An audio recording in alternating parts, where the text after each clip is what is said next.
Good morning, everybody. Welcome. We're delighted to have you here. My name is John Hamre. I'm the president at CSIS. And before we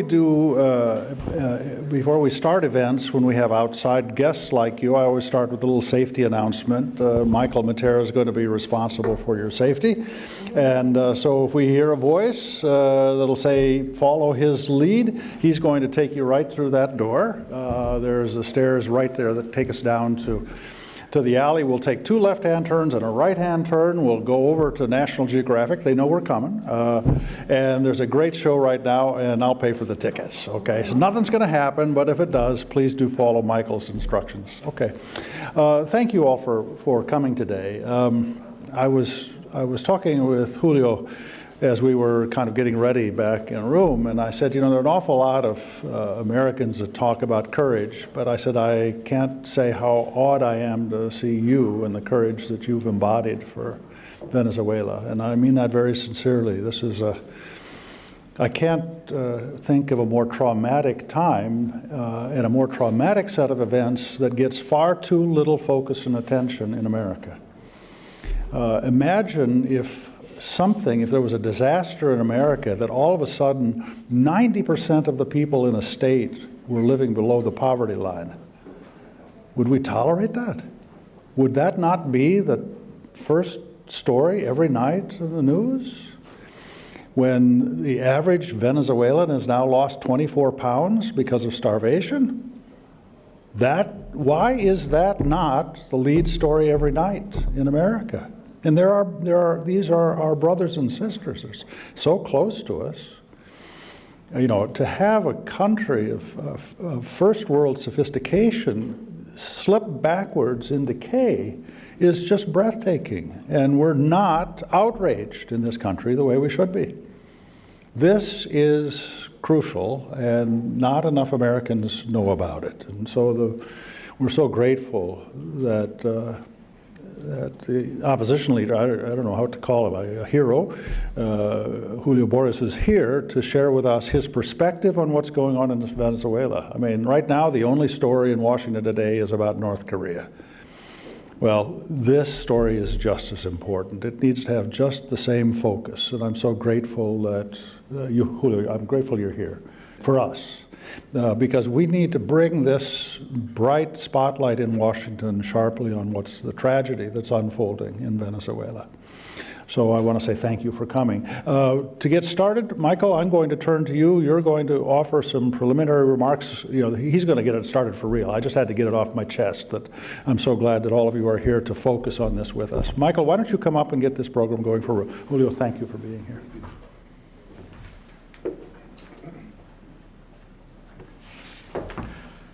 Now, Dr. Hamre, thank you very much for those words. It's important that you are with us this morning to open this event, which is really one of the most important events that we've done on Venezuela over these last 2 years.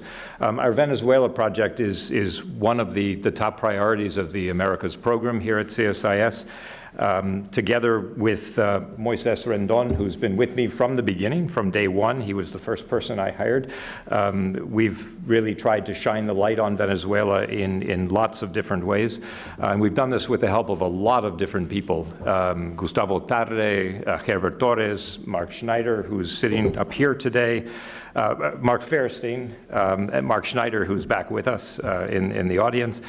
We've had an incredible team working the Venezuela issue. The day after was the initial focus of our work over the first year. The day after seems to be further away. We're hoping that it's going to be closer with the passing of the weeks and months.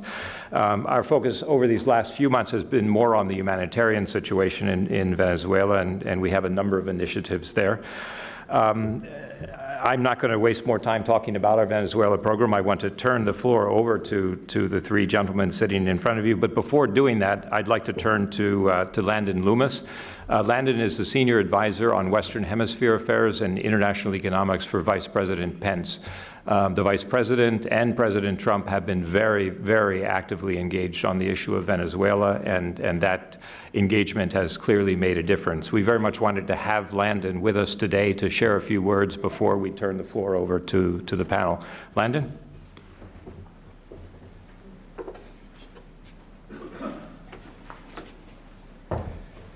Thank you, Michael. Thank you to CSIS for inviting me to participate and for organizing this event. What I'd like to do also is recognize Julio Borges as well, the Vice President. Really enjoyed meeting you, Julio, in Lima again, speaking with you and your colleagues.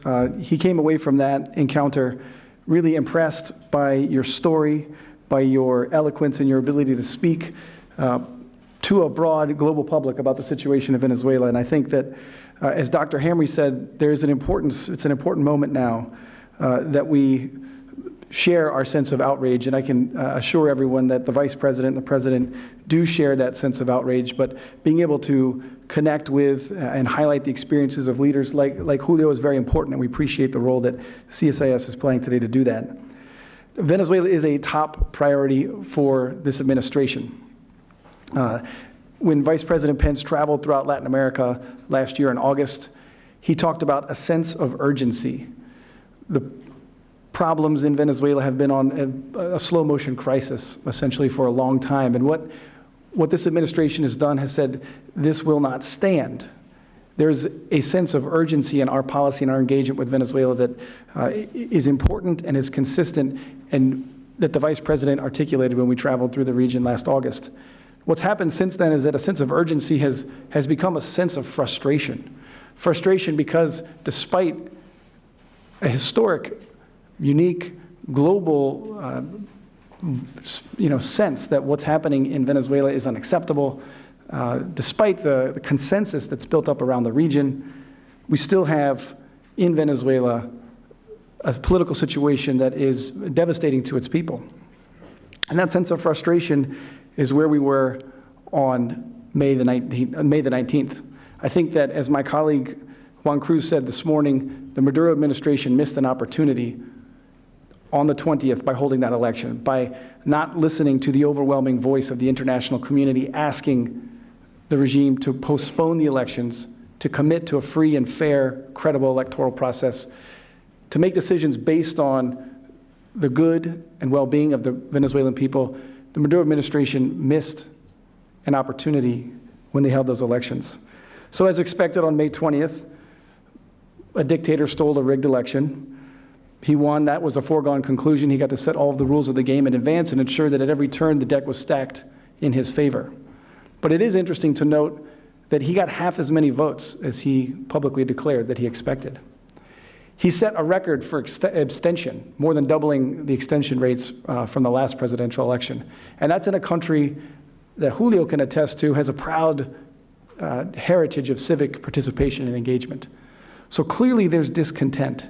But the cynical use of food as a weapon in the electoral process has been a decisive factor, and it will continue to be while the Venezuelan population is enduring such misery. The United States, since for years, has maintained a steady drumbeat of pressure, a campaign to bring the full weight of economic and diplomatic pressure to bear to bring about the peaceful transformation of democracy and restoration of democracy in Venezuela. We will continue to do that. Our response after the May 20th election was swift. On Friday before the election, we designated Diosdado Cabello and his family as for being corrupt officials that are aiding and abetting the corruption that is undermining the well-being of the Venezuelan country and its people. On Monday, we issued an executive order that further tightened the financial sanctions, which we have already put in place to ensure that the corrupt regime does not have access to the U.S. financial system. Since the beginning, we have sanctioned more than 70 Venezuelan-related individuals under 4 different executive orders.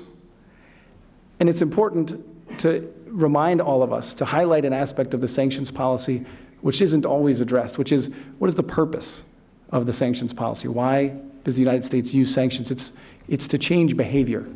That is to say, the sanctions themselves are a function of the decisions and the choices that the Maduro regime is making today. If those choices change, if behavior changes, sanctions are designed to be removed. And that's an important concept as we think about the way forward. Ultimately, the way forward, the solution lies with the Venezuelan people. The ultimate arbiters of Venezuelan democracy are the Venezuelan people themselves. And this is an important moment for the Venezuelan people to think about how to participate and support and be a part of the process of building international pressure, which has reached a new level. The US and the world will stand with the Venezuelan people. We have the OAS General Assembly happening just next week, where we plan to continue our efforts to work collaboratively with countries across the region and across the world to call for free, fair, credible elections, for the release of political prisoners, to address the humanitarian crisis, and to restore and respect the constitutionally mandated democratic institutions like the National Assembly. This project has the full attention of the leadership here in the United States. We're working across the interagency to build a coalition of partners across the world who share this commitment, who want to work to restore democracy to Venezuela. Thank you.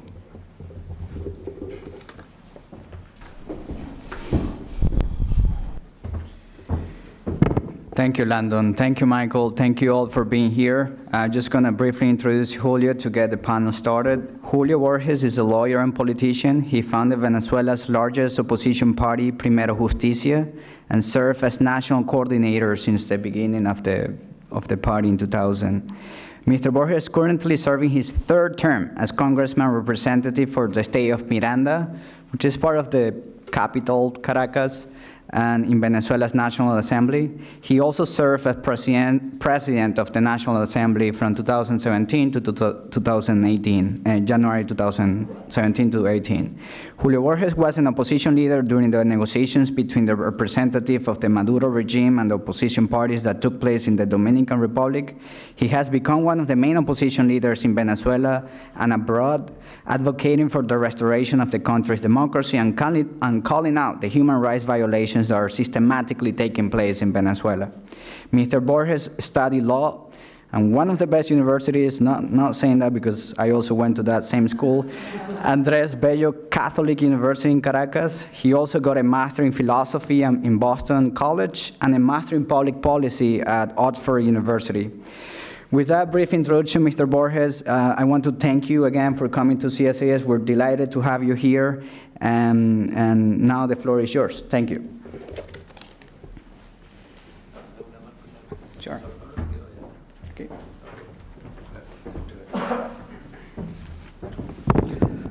Well, thank you for this introduction, Moises. I appreciate it. Thank you, Michael, Landon, and my friend Mark.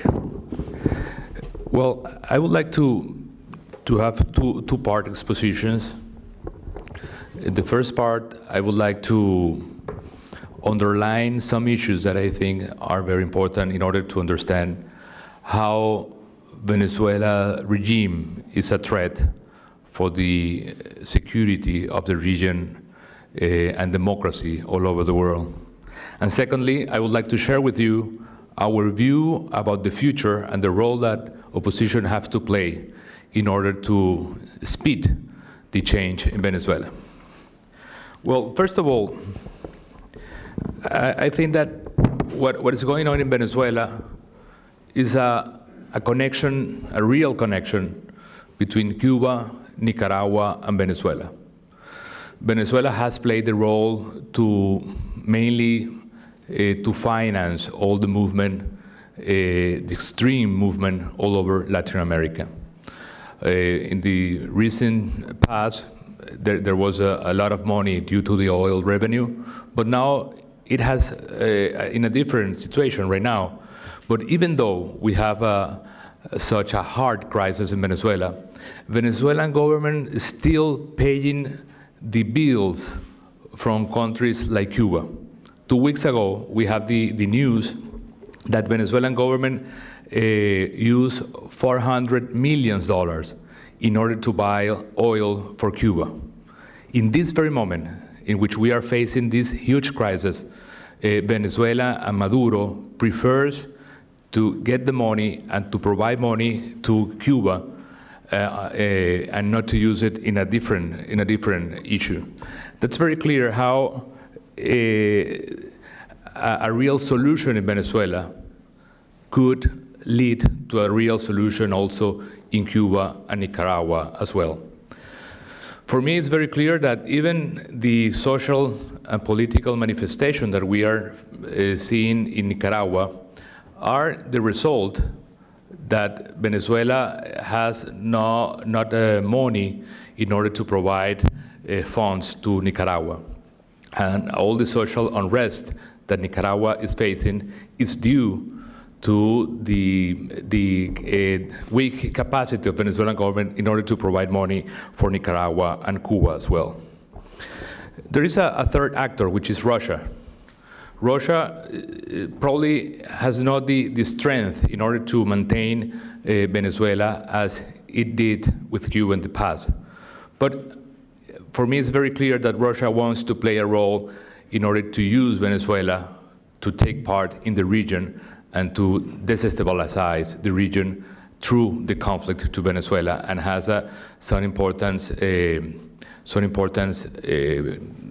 business in oil or in gas, as we have seen in the recent agreements of Venezuela.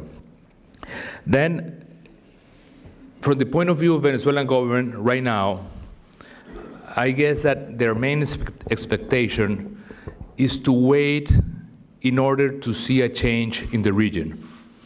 If you see Telesur, I hope you don't, but if you see Telesur, you will see permanently that all the hope of Venezuela and Telesur is about change in Mexico, change in Colombia, and change in Brazil.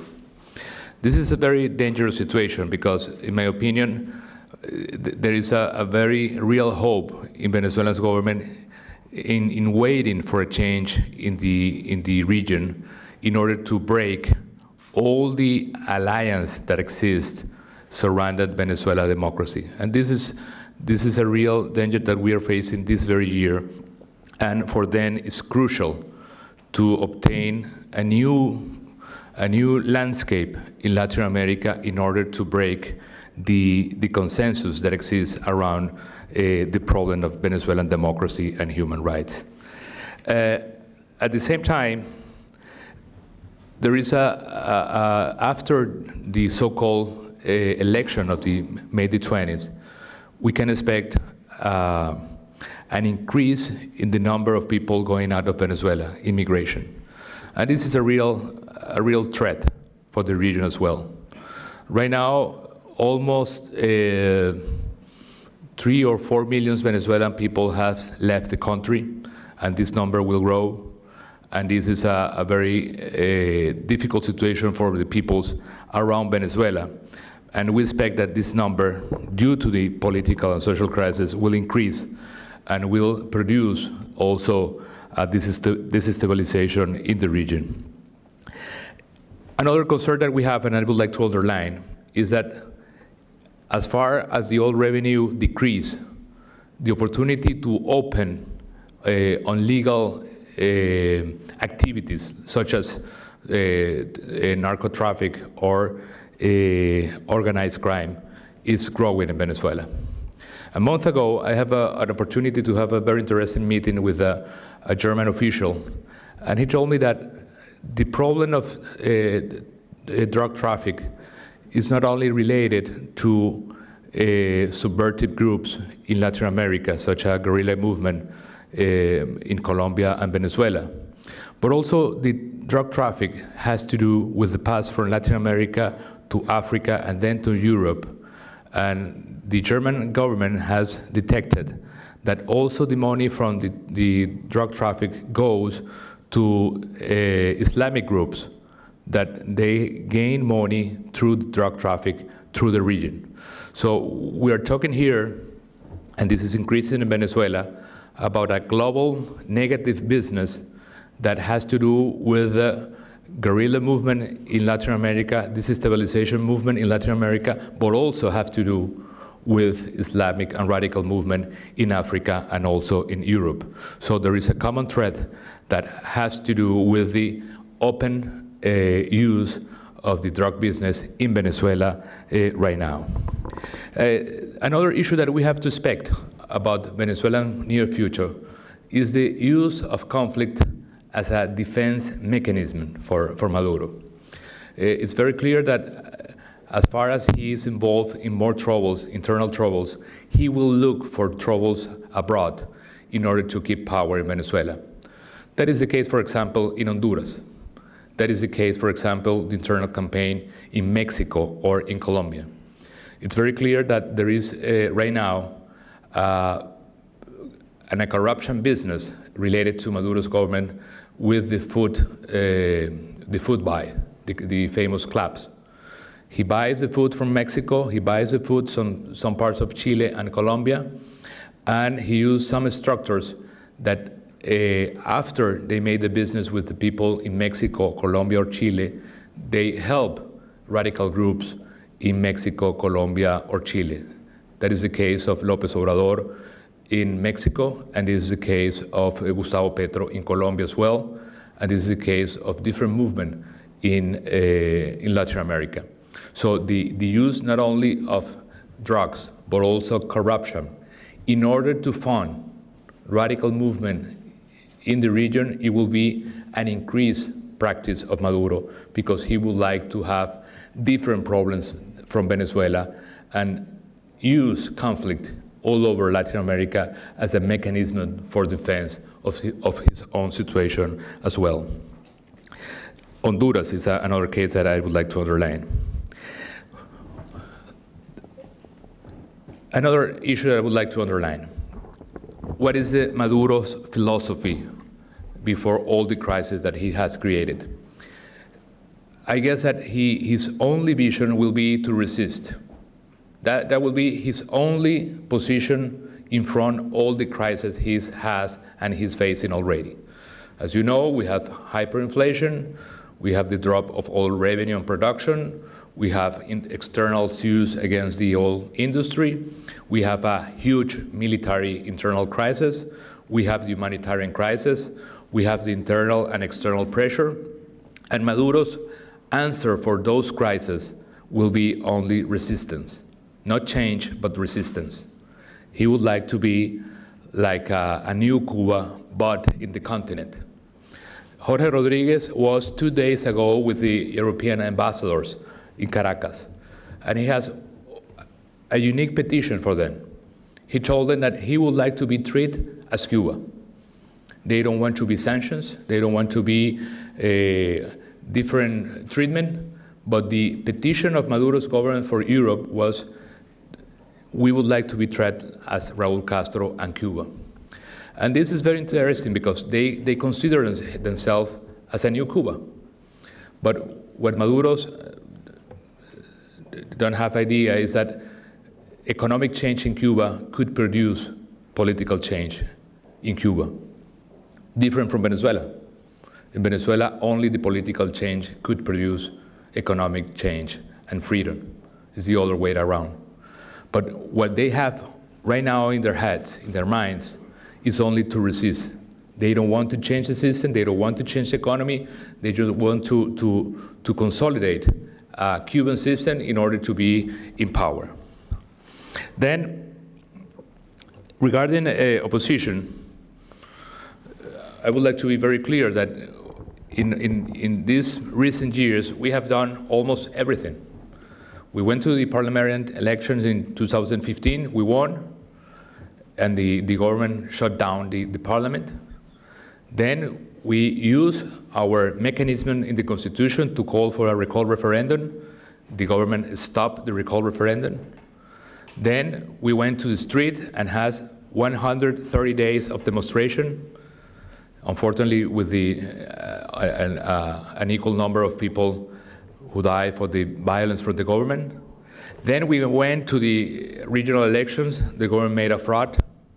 Then we went to a dialogue. I was the chief of the organization from the opposition in dialogue, and the government closed the door in our face. So we have done everything: elections, dialogue, demonstrations, constitutional mechanism. So we have done everything. Right now we are in a situation in which we did a real damage to the government on May the 20th. The government never expected to have so low amount of votes on the election.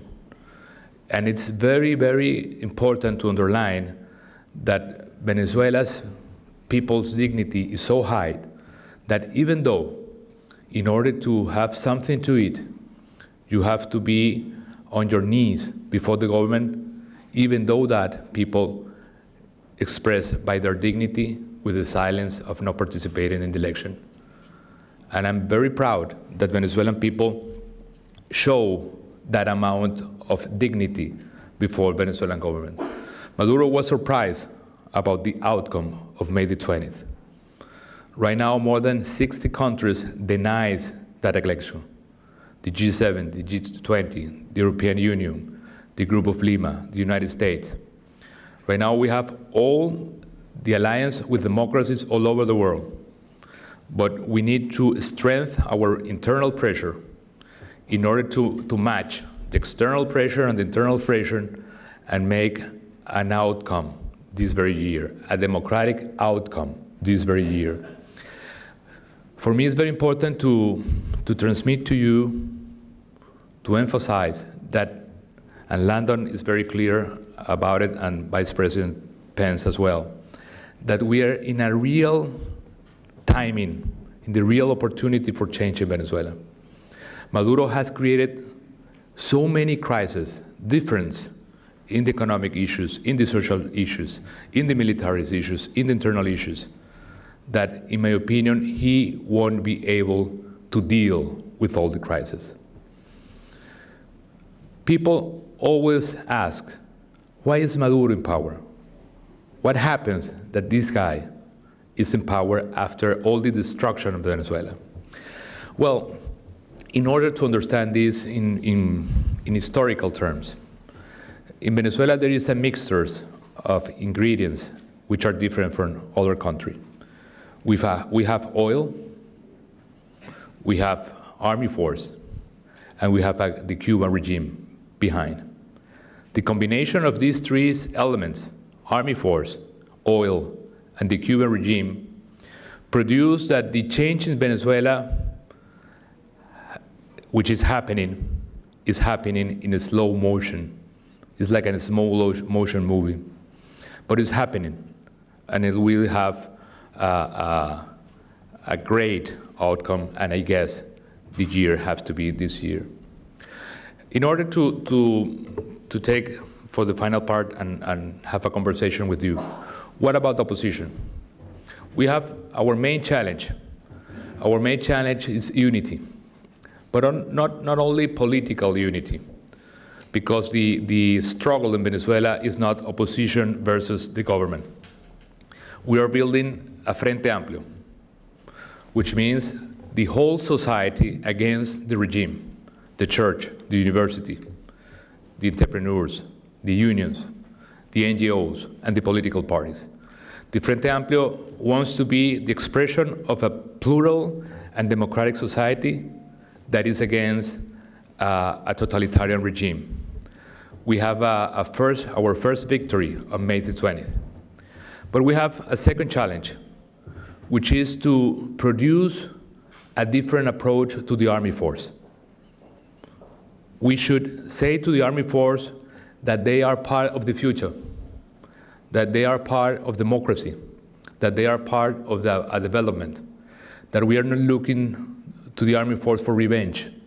On the contrary, that we have to build together a new and a unique country with freedom and institutions. Our third challenge as opposition is to express to the world that we have a plan, that we know how to deal with crisis, that we know how to change economy, that we know how to change institutions in order to have a democratic society, that we want an open society, an open Venezuela, in order to make a huge cultural and economic and social exchange with the world, that we know how to deal with the crisis. And fourth, that change, our fourth challenge, that change is unavoidable, that change is going to happen, that we are not doomed as Cubans in order to live decades waiting for change, that Maduro is weak and we are strong. That democracies all over the world, and this is a demonstration of that, is with Venezuelan people and with their dignity and with their rights. That change will happen very soon in Venezuela. And the fifth challenge that we have, and this is something that you also have helped us, is to show to the rest of the world the depth of the humanitarian crisis in Venezuela. That this is something that has to change consciousness all over the world. What is happening in Venezuela, in my opinion, has no comparison with any crisis right now in the world. And I guess that within this long tradition, as Michael says about Venezuela and the United States, I'm sure that there is a real compassion about what's going on in Venezuela. I have had 3 meetings with Vice President Pence, and I can feel that he has a personal commitment with Venezuela. And when I heard your opinions and your voice about what's going on in Venezuela, I can feel that it's not only a political term, it's not only a political problem, it's a human crisis. It's a human crisis that touch your heart, that touch your soul, that touch the history between Venezuela and America. And I'm very grateful about your devotion about what's going on in Venezuela. And it will be something to be very proud in the future when we reach change in Venezuela, to tell to our sons and our grandsons and all our descendants the role that played America, the role that played Latin America, the role that played United States in fighting for freedom and dignity in my country. So I'm very grateful for that. I'm very grateful for that opportunity. And most of the challenge that we are accomplished as a position is in order also to collaborate with the threat that right now Maduro's regime represents for not only the region, not only for the United States, but also for democracy all over the world. Thank you very much.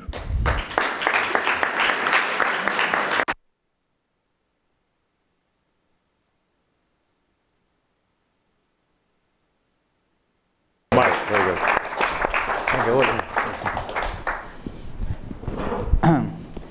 Thank you, Mr. Borges. Can I call you Julio now? Now we're going to have about 20 to 25 minutes of conversation between Mark and Julio before we open it up to Q&A. I'm sure many of you have questions, so be patient. We're going to get there.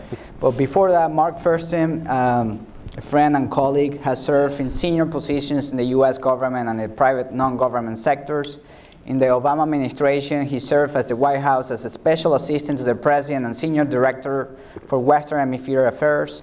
In that capacity, he helped implement the president's normalization policy toward Cuba and orchestrate the president's trips to Cuba and Argentina, oversaw the development of the President Peace Colombia Initiative, and coordinated the increase in U.S. assistance to Central America, and advance and deepen the U.S. cooperation between Mexico and Canada. Very full background on the whole region, Mark. He currently consults with Major League Baseball on Latin American issues and serves as a senior advisor to the Albright Stonebridge Group, among other groups. Thank you, Mark, for being with us. You heard Julio's remarks. We are all curious to get your thoughts and your reactions before we get in a conversation. Yeah. Okay, well, first, thank you very much for the invitation. It's an honor to join Julio, an honor to join you, Moises. It's obviously a challenging task to follow Julio. I don't think there's anyone who's more eloquent and better informed about what's happening in Venezuela and what's happening outside Venezuela to place additional pressure on the Maduro regime than Julio. I've known Julio for many years. We met 15 years ago, I think. I was at the time a consultant for RCTV, which was the radio and TV network that was shut down by Hugo Chavez. Dr. Hamre spoke earlier about how courageous Julio is, and I've, in my 30 plus years of working around the region and around the world, I've met many people who've been fighting for democracy and rights in their country. And I've never met anyone as courageous, committed, as principled as Julio. He's done it obviously a great personal sacrifice. He has a beautiful family. And I'm confident that when the history of this period is written, and the final chapter will be a good one, I agree that change is unavoidable, as you said. Julio will really go down as one of the heroes in this period. Michael spoke earlier about the CSIS effort on Venezuela and the enormous amount of time we are dedicating to that, and Moises has done a phenomenal job leading that effort. And I know it's a very, very painful and frustrating to work on this issue, and I felt that myself. And in the last 2 years, I was in the White House the last 2 years of the Obama administration, and I spent probably more time on Venezuela. I did spend more time on Venezuela on a sustained basis than any other issue.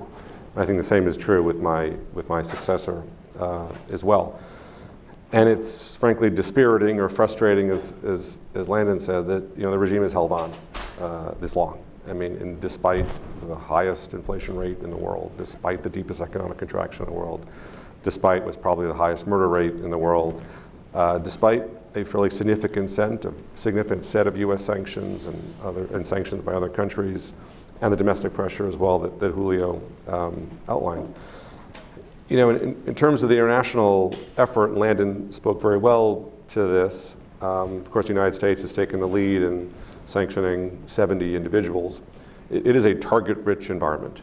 This regime is full of senior officials who have been engaged in corruption and human rights abuses, crimes against humanity, drug trafficking, et cetera. And Juan Cruz, my successor this morning, noted that with regard to the sanctioning of Diosdado Cabello, it's one of several in the hopper. So there are plenty more to go. And of course, we've seen sanctions by Canada, by the EU, from Panama, and from Switzerland as well. And Landon, laid out this strategy, which I think is very sound, which is basically to try to change behavior within the Maduro regime. And as Juan Cruz said this morning, the idea is to both punish and to change behavior. And I think the idea is to try to create fissures within the regime to signal that there is a cost to officials to continuing to align themselves with this regime, but also to provide incentives for them to distance themselves and to negotiate and to provide the way out as well. And not only is it important to send a signal to those who are being sanctioned, but the idea is sending a signal to those who have not been sanctioned yet, that they could be next, and if they take certain steps in advance, they can avoid getting on that list. Now, we've seen some defections within the regime, but to be honest, we have not seen as much as we would have hoped, and perhaps Julio can provide some insight to that. My understanding is that obviously there are broader sanctions beyond the individual that the United States can impose, and the Trump administration has imposed some broader economic sanctions. There's hesitation, I think, to go too far, and there's been a lot of discussion, I know, about the possibility of an oil embargo, for example. And Juan noted this morning that there's a whole series of steps that can be done, well in advance of that. There's a series of intermediate steps that can be taken. But I think there is concern about inflicting greater pain on the Venezuelan people.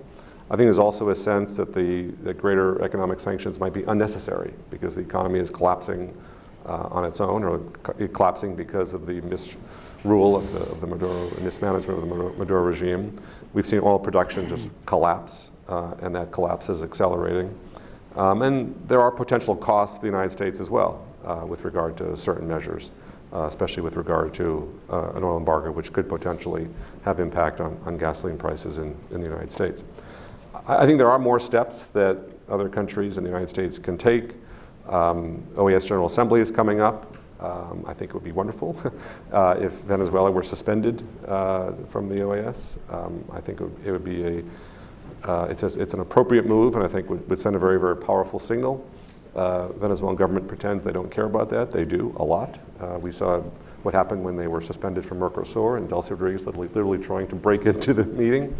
And Venezuelan government puts an enormous amount of effort to try to prevent their diplomatic isolation. There's only one thing preventing Venezuela from being suspended from the OAS now, and that's the Caribbean bloc, frankly. And I served in the U.S. mission to the OAS about 20 some odd years ago, and during the Clinton years. And at the time, the Caribbean bloc was a set of 13 countries that felt that were always there providing their votes when it came to issues of democracy and human rights. And they have effectively been bought off now. Venezuela is providing oil subsidies, and I believe that Caribbean countries have abandoned their principles. I know there's a great effort now to try to encourage more Caribbean countries to break and to provide the votes to finally be able to suspend Venezuela from the organization. The OAS, my understanding is that next week the OAS is going to publish a report with regard to crimes against humanity that have been committed in Venezuela.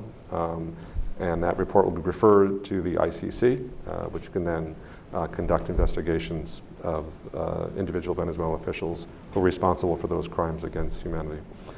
I think it would be helpful if other countries were to match what Panama did. It's impressive. Panama is really the only Latin American country that's really taken strong action vis-a-vis Venezuela. There's been some wonderful statements, Lima Group, and that's great. But I think that there are other steps that countries can take, and one would hope that they would either match Panama or take the appropriate steps given their own relationships and economic relationships and financial relationships with the Venezuelan regime. I think, though, that despite all those efforts, it's not clear that international pressure will be sufficient to change behavior and to promote a democratic transition in Venezuela. And I think especially if you consider that there are countervailing factors as well. There's Russia and China, which continues to provide support to the regime. And Julio referenced Russia in particular. And I think what we've seen in the last 3 years is there's been at times domestic pressure and been at times strong international pressure, but they often haven't been in sync. So a couple of years ago, and Julio outlined this, the efforts of the opposition, there were a lot of protests, demonstrations, participation in elections, but frankly at the time the international pressure was very weak. And I think the opposition in particular was undercut at the time of the recall referendum, when the recall referendum was canceled by the Maduro regime, and the Vatican then jumped in and then oversaw the talks or negotiations, which ultimately failed because there was no international pressure at the time.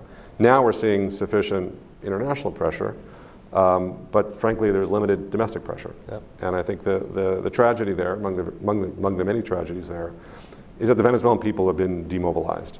And this is not a criticism, it is an observation.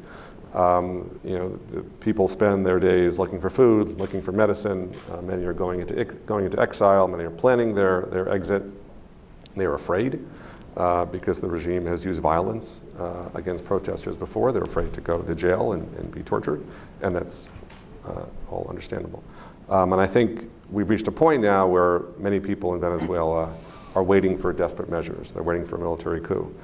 They're waiting for military invasion, which is not going to happen. And I think that contributes, unfortunately, to the demobilization as well. Because I just don't think, I think this is critical because the Maduro regime needs to feel greater domestic pressure than they currently feel. And I guess I would end by then maybe posing a question to Julio. Does he agree with what I'm saying? And feel free to take issue with everything I've said, particularly the final part. But you spoke to this as well, about the importance of creating greater internal pressure to match the external. Yeah. And I guess the question is, what sort of steps can you take to do that? Is there anything that the international community can do to help you create that greater international pressure? Yeah. Well, actually, I agree with what you say, Mark. And as Mark said, Mark is someone who knows Venezuela very well as a professional and as a public servant. And we're very thankful for all the job in Venezuela. This is part of the timing tragedy that we live. When we have enough internal and domestic pressure, there was the beginning of the international pressure, and there is no match in both. Right now, the situation in Venezuela, many people who come from Venezuela here knows that the possibility to at least organize or to call for demonstrations, for example, right now is very limited. And all social and political activists live under real fear, and more than fear, panic, because the government has no limits to do whatever they want. But I guess that the only window of opportunity has to do with the social issues regarding hyperinflation and food and medicines. Although people, regular people, no activists, regular people live under fear, I guess that the situation could be so dramatic in the future, more dramatic than it is right now, which is a tragedy, but it can be more dramatic, that people could put fear aside and go to demonstrate their real feeling. It's very, very curious, but if we see the people's behavior on May the 20th in the so-called election, it was a very clever and sharp way to protest without violence, because people took the decision, as I said, as I mentioned, although they depend on the government for food, although that submissions, people took the decision no to present and not to go to vote. And I'm very sure that in a limit situation, people can overcome fear and make demonstrations because it's within our DNA. It's almost as in Nicaragua. No one expected Nicaragua's demonstration and riots. No one's, and it happens.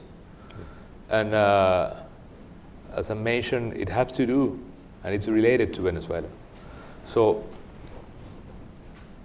answering your question, Mark, I think that we should expect the internal pressure coming from the social and economic reality more than the political effect, in my opinion.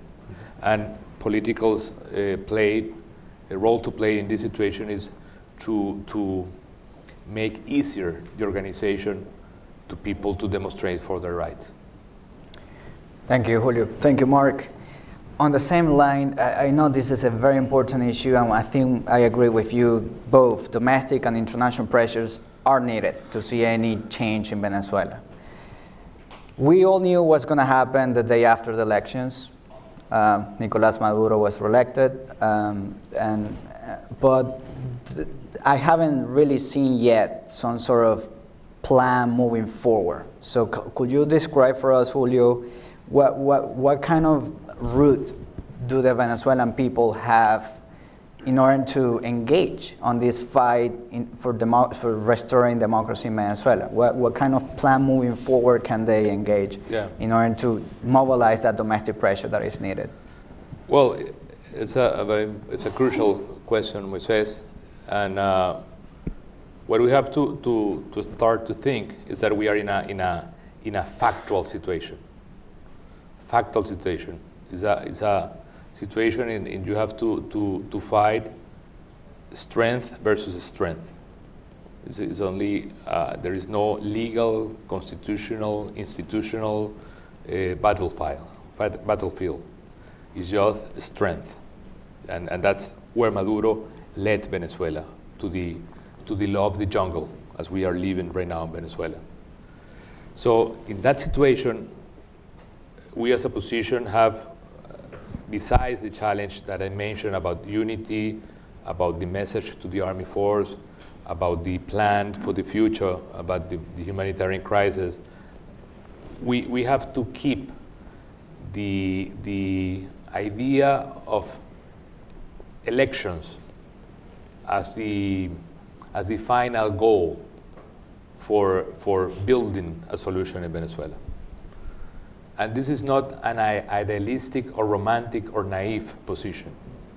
On the contrary, we are aware that we are facing a very tough situation in Venezuela, a factual situation, as I mentioned, but in any of the scenarios of Venezuela, if we have to undergo a coup d'etat, or we have to undergo a social explosion, or if we have to go for a new and real negotiation, no Zapatero's one, a real one, the final goal has to be elections in Venezuela.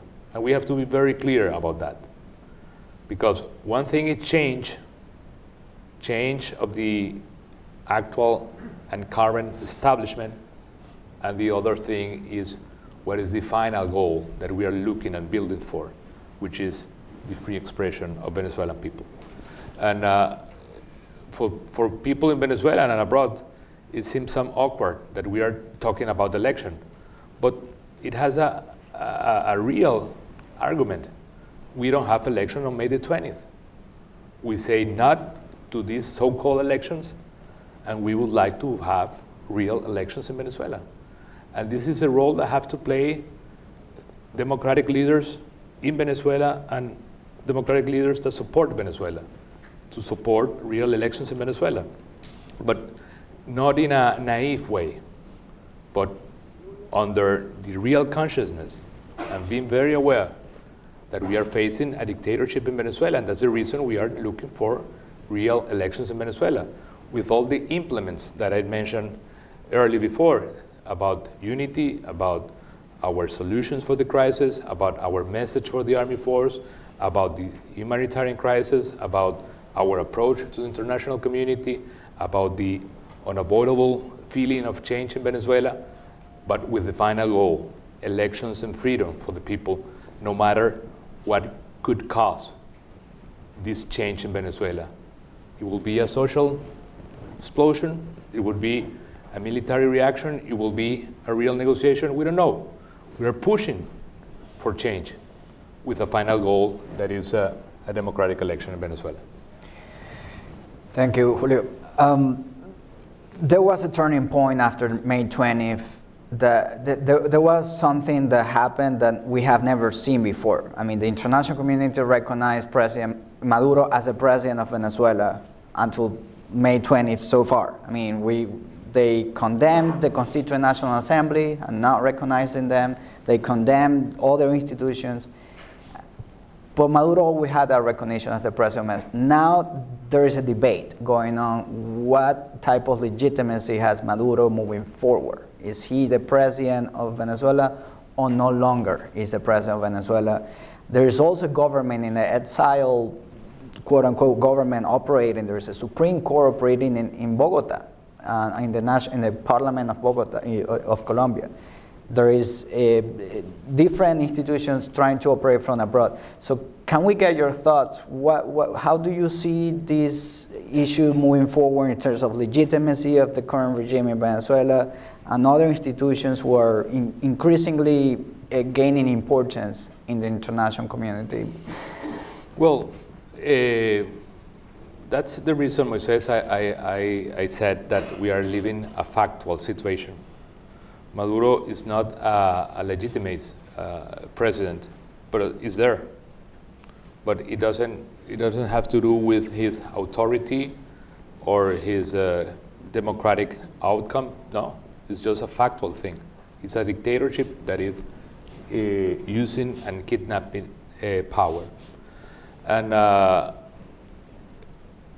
Venezuelan people has done, as I mentioned, everything in order to produce a change in Venezuela. I think that a crucial actor in change has to do with the Army Force.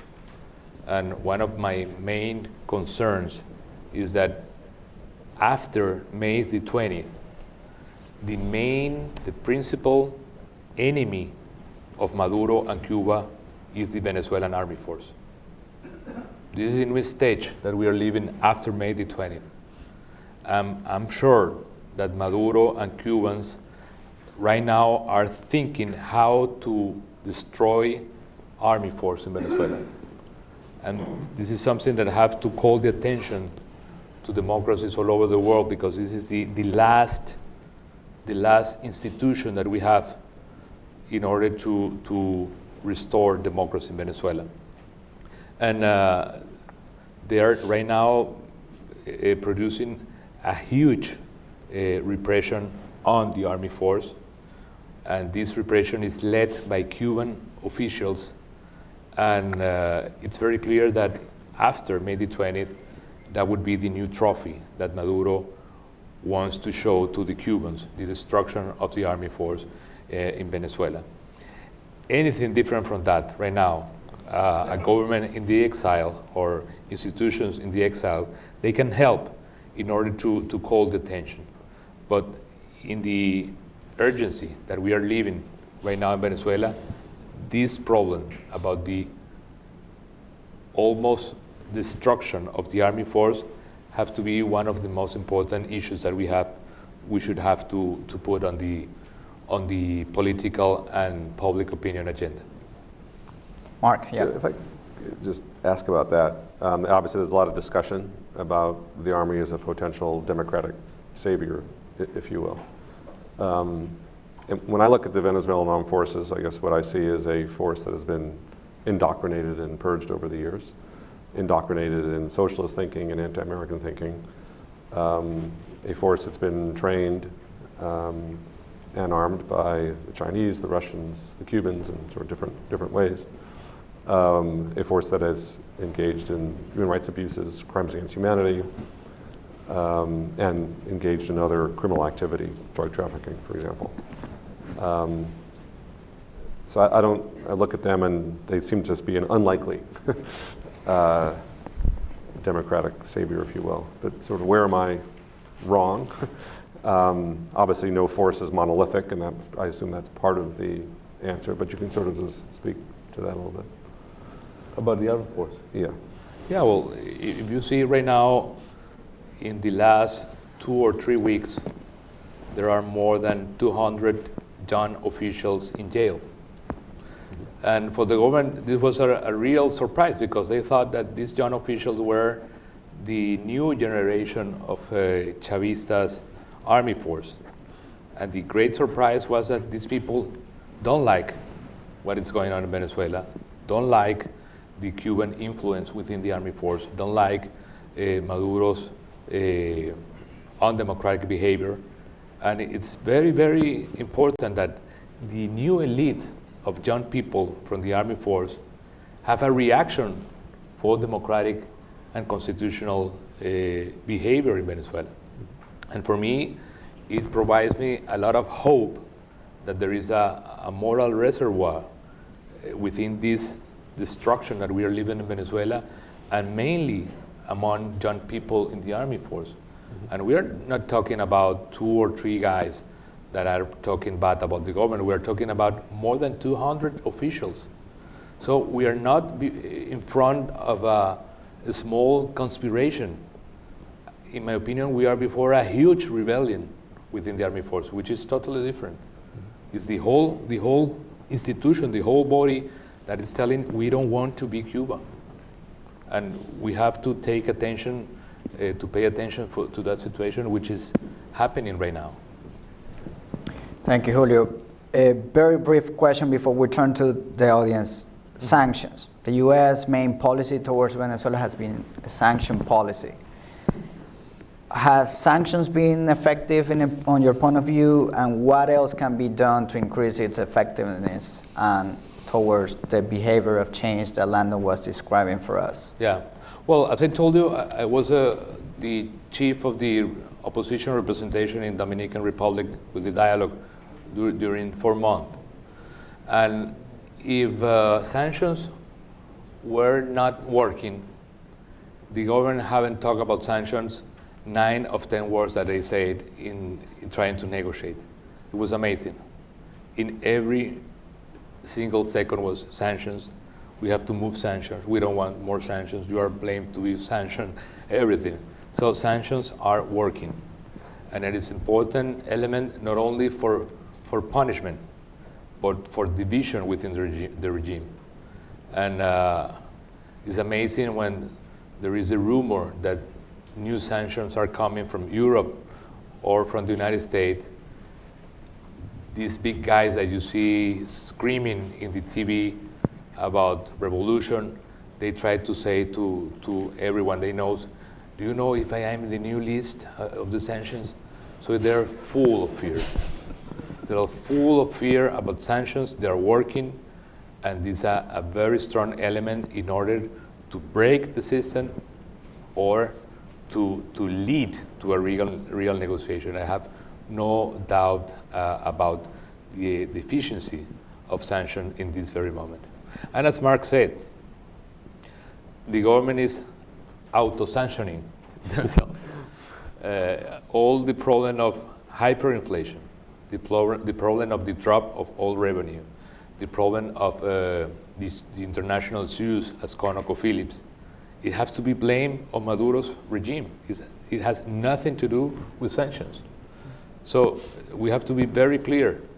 The government wants to blame sanctions about everything that is happening in Venezuela, but I have so many research, not from Mark, but as good as Mark's research, that said that people don't buy the argument that Venezuelan crisis is due to the sanctions. Not at all. People, it's very clear that the economic and social disaster, it has to do only with Maduro. Maduro tried to sell during the last 6 years that all the mess that we are living in Venezuela has to do with what he called the economic war, la guerra económica. And they repeat it right now, currently. And in the surveys, people who believe that the economic war was the origin about the social crisis, it was not more than 13%. So one of the things that we have to be very hopeful about the change in Venezuela is, and this is very important, is that there is a real mental change in Venezuelan people. I remember one of the surveys that Mark did in Venezuela about statization, nationalizations, London. And it was amazing. At that time, 90% of Venezuelans support statization. They were very happy. We like more entrepreneurs from the private sector to the state. Right now, the support for statization is 3%. 3%, from 90% to 3%. What is important of this fact is people has changed. People has once entrepreneur, people was investment, people was trade, people was democracy. They don't buy the Cuban project anymore. So this is a very important issue that shows that Venezuelan people is really ready for change, and right now. You all being very patient. Please, before you ask the question, identify yourself, say your name and affiliation, and just keep the question short, please. Yes, Danny. Hi, how are you? I'm Danny Bahar from the Brookings Institution. I want to push back a little bit on the question Moises asked, because he asked about the strategy. And you talked about the day after. You said, well, the day after, there's going to be an election, and I think we all agree on that. But I think there's a little bit of a vacuum, at least seen from outside, on what are the steps until the day after. And you mentioned two things. So I want to divide the question in two, because I'm an economist, so I will ask more than questions that I promised. One is, like you're saying, there is a slow motion change happening. And I wonder if what's the evidence on that? Is there something there that you know that maybe we don't know? I don't know if you can say it, I guess not, but I would love to know what's the evidence on the fact that there's a slow change happening, because some other people claim that the government is actually, in terms of social control, they're very strong. Mm-hmm. So if there is a slow change happening, so maybe you don't need a strategy, but if there's no evidence of it, what is the strategy? I mean, you said you tried dialogue, you tried elections. What is the strategy that will unify the opposition? Because I believe that unifying for the sake of unifying is not enough. You need to unify around a strategy, and that's, I think, what it looks from outside, that there's a vacuum on that. Having said all this, it's not a judgment. I know the opposition is in a very, very tough position. But I think, given that we are in this setting, it's worth hearing your thoughts. Thank you. Thank you. Yes, let's do that one first, and Mark, feel free to comment too after Julio. No, well, listen, I think that there are a lot of evidence about change in Venezuela, a lot of. And let me say the question around. I don't see no example of no evidence of change. You know, if you see what is going on in the economy with the hyperinflation, what is going on with the oil production, what is going on within the army force, what is going on in the international realm, all these factors, if you accumulate it and you zoom out of them, it's the force of change that is happening in Venezuela. And 2 months ago, it was impossible to talk about a military crisis. And now it's an open issue in Venezuela. It was impossible to think about young people in the military has a rebellion, and now there is a real issue, and the government's answer is only repression. And for the government, change have to do with the impossibility to maintain Petrocaribe, for example, and the impossibility to have all the financial help to Cuba, for example. An evidence for change is people on May the 20th telling clearly to Maduro, I don't recognize your elections. Change is that a year ago, as Mark said, I remember I was in Europe a year ago talking about sanctions, and I remember President Tajani telling me it won't happen. Europe is not prepared for sanctions to Venezuela, and it had happened. And a year ago, it was impossible to think about it in the United States, and had happened more than 70 officials. So if you see in a very objective way, there has been a lot of change in the last month regarding Venezuela. But the question is the same. Why is Maduro in power? If there is that amount of pressure on Maduro. Well, I repeat it. I think that the combination of what is on oil today with what they have of army force and 2 spoons of Cuba, and you shake it, that's what preserve Maduro in power, which is very fragile, but is, in my opinion, the real support that they have right now. If you take that, there is nothing else that supports Maduro within or abroad Venezuela. Mark. Yeah, so at the risk of offering advice to a politician, foreign politician about his own country, which I do with great hesitation, but I do think that part of the opposition's approach does need to be about unity and reconciliation. The Maduro base is very small. The Chavista base is not. And I think there's a difference there. And Hugo Chavez, whether you liked him or not, the truth is he was at times very, very popular with extraordinarily high approval ratings. Now, part of that had to do with high oil prices and whatnot, but there was a certain identification that people had with him.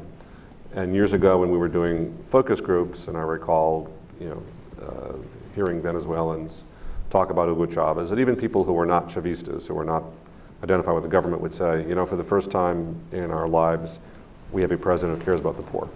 And we can agree or disagree about that, but that was the perception that people had of Hugo Chavez. Now, I think that Chavez's legacy has been damaged considerably by Maduro, and they've sort of seen the consequences of so much of what Chavez tried to do. But that said, Venezuela is although the opposition has overwhelming support now and Maduro has very little, it is still a severely polarized society in many ways. We think the United States is polarized. It's nothing compared to Venezuela. I think any new government will have to take that into consideration, both in terms of rhetoric and in terms of programming and policies and reaching out. Any other question? Yes, Gustavo. Juan Cortiña, yeah. And there's one there. Let's take 2 this time. Yeah, there was a big discussion in Venezuela about why Maduro called last Sunday election. And there were several goals.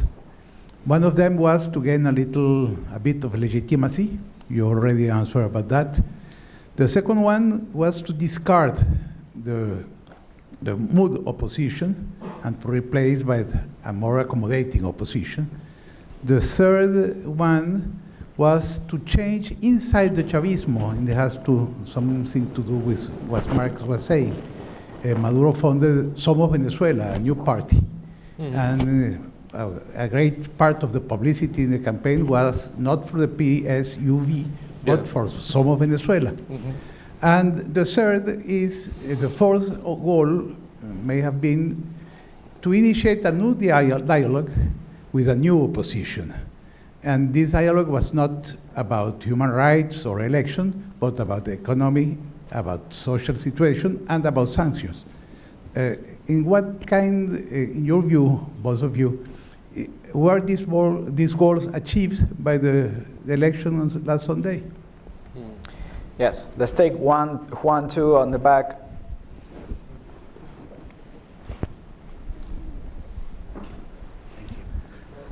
Hi, I'm Juan Cortinas. Julio, I have a quick question. I wonder if you can share with us your thoughts about the role that José Luis Rodríguez Zapatero is playing now in Venezuela.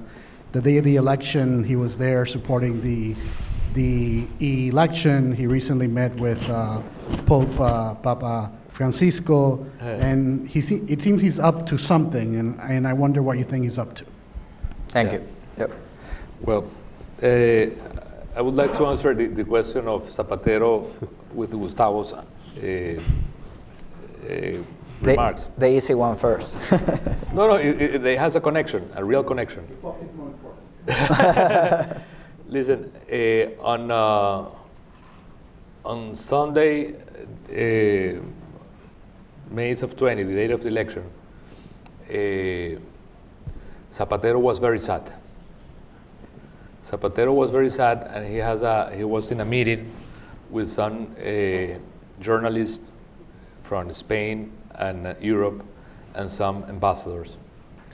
And he was angry and mad because he was really clumsy. I don't know if the word corresponds, but it was very inappropriate, because he said that all the purpose of Chavismo fails on May the 20th. His chief aim was to produce this new dialogue with a new opposition. And it was very important that Falcón denies and rejects the result. And even it's important for you to know that Maduro called 2 times to Falcón that night, and Falcón rejected to take the telephone to talk to Maduro. And it was very important because beyond the election, the purpose to build this fictional dialogue with Zapatero again, thanks God, it was dismantled. And his internal numbers with the new political party of Maduro was a complete failure as well. So in my view, as you mentioned, Gustavo, there is no one even issue for Maduro to celebrate on May the 20th, not even one. And even he won the so-called elections, it was a Pyrrhic triumph. And in my opinion, May the 20th put Maduro in a countdown. If we keep the pressure, if we keep the plan, if we are willing and capable of building that we are not an opposition but an alternative for democratic force in Venezuela, I really believe that Maduro is living at countdown. And the role that Zapatero plays is very, very sad. It's amazing to understand how this guy, who was president of Spain 8 years, is doing this kind of role as an advocate of this regime. There is no explanation for that. The official response of the Spanish government was very strong against Zapatero. Public opinion in Spain is killing him. And people in Venezuela, yo no sé cómo se dice en inglés, lo corrió de los centros, ¿cómo se dice eso? The stock, yeah, they kicked him out. He was, kick him out from the electoral centers. So, and he wants to try again and again to be part of a new dialogue with the government. It's something that we have to reject, and we ask to our friends and allies of democracy in Venezuela to reject the role that Zapatero is playing, because it's very harmful for democracy, not only in Venezuela, but also in the region as well. Mark, any thoughts? Just briefly, I think it's a reminder that there have been a range of international actors in Venezuela that have not been helpful. And it goes beyond just the few countries that we often name. And Julio just spoke about one individual. We saw earlier with UNASUR playing, I think, a very unhelpful role. I think that is fading now as other countries are taking more of a lead. So I think it's where the dynamic is better. And Zapatero used to be at the center of activity, and now he's very much isolated, which I think is a positive thing. Yeah. Any other questions? Yeah. One here and then one over there. Thank you. Diego Sharifker, just arrived from Venezuela 2 months ago. I have two quick questions. One for Mark, maybe, would be, of your experience in the U.S. government, there's a sort of catch-22 of support of humanitarian assistance towards Venezuela, in the sense that I know firsthand the real impact of the crisis in Venezuela, but stabilizing the crisis or the social crisis in Venezuela could have the counter effect of stabilizing Maduro in government. Do you feel that could be in any way, and how to play with those two situations? And also to Julio, what does that mean politically? If you solve the humanitarian crisis in Venezuela, does that favor the government, or does that show that the government failed in trying to govern Venezuela? Yes, thank you. Let's do one more over there on the left side.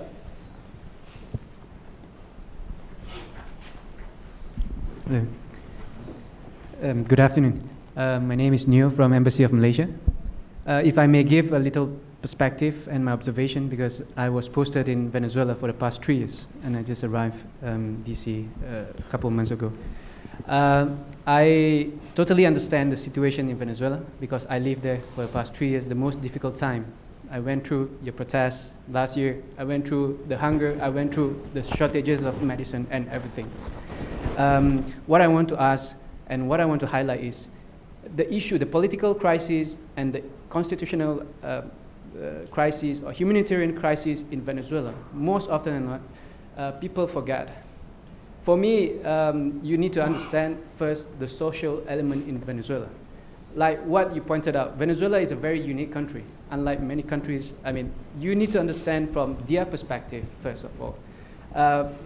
You have spoken about the measures to restore democracy in Venezuela through external force, through dialogue, through protest, But it seems like it did not work for the past many years since Chavez era.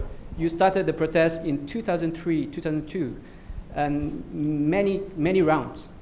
2013, right. 2017. But it seemed it did not work so far. And also you're talking about dialogue. It depends on how sincere both sides want to come into the negotiation table. And if you're talking about external force, you're talking about the sanctions by US, sanctions by EU, sanctions by Mercosur or OAS. It did not work because first you have to understand Venezuela. I think the element is many people fail to understand the element and the thinking of Venezuelans. You coming from Venezuela, I'm very sure. The problem for me, what I see is the gap, extreme gap, the political gap between far left and far right. You do not have a moderate stand to bring back the people. I can talk about this because coming from Malaysia, I think we all witnessed what just happened in our general elections.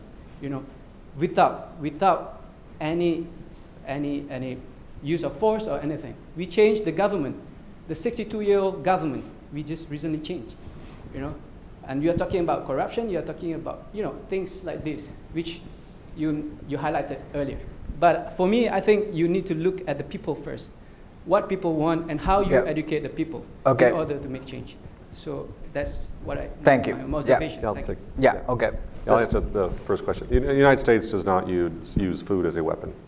The Maduro regime uses food as a weapon. And I'm not privy to discussions that Landon and Juan Cruz and others may have internally, but I'm confident that they are making every effort possible to get food assistance into Venezuela as quickly as possible and as massively as possible, and making no other calculation about that.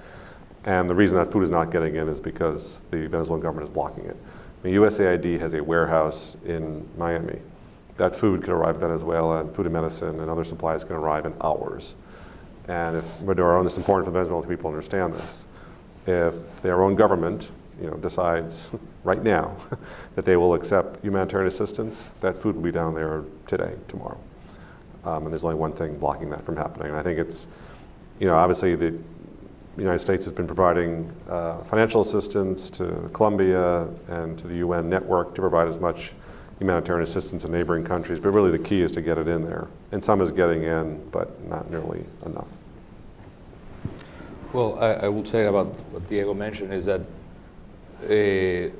what is a tragedy for us, for public opinion abroad Venezuela, for Maduro is the best thing that has happened to him.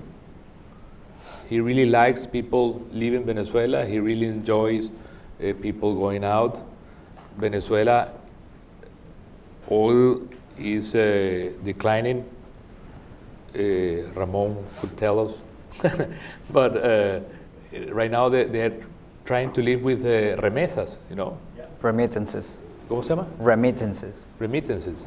We did on October last year a survey, and at that time there was 17% of the population received some help from a friend or a family abroad.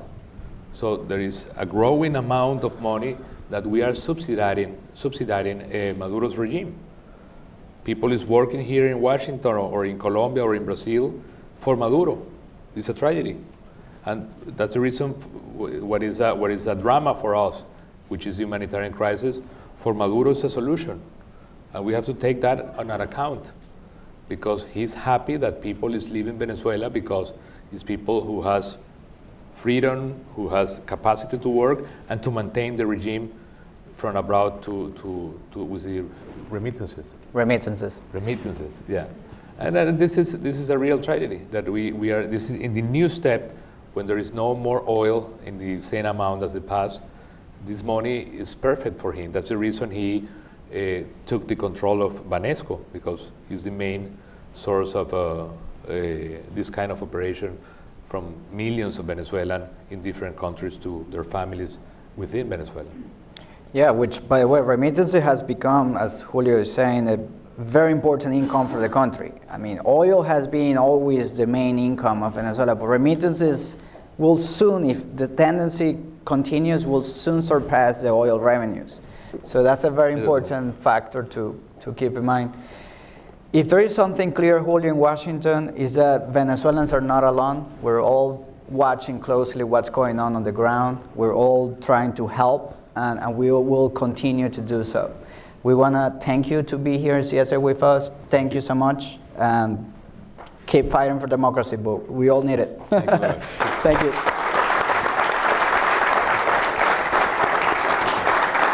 Thank you, Mark. Thank you. My dear friend.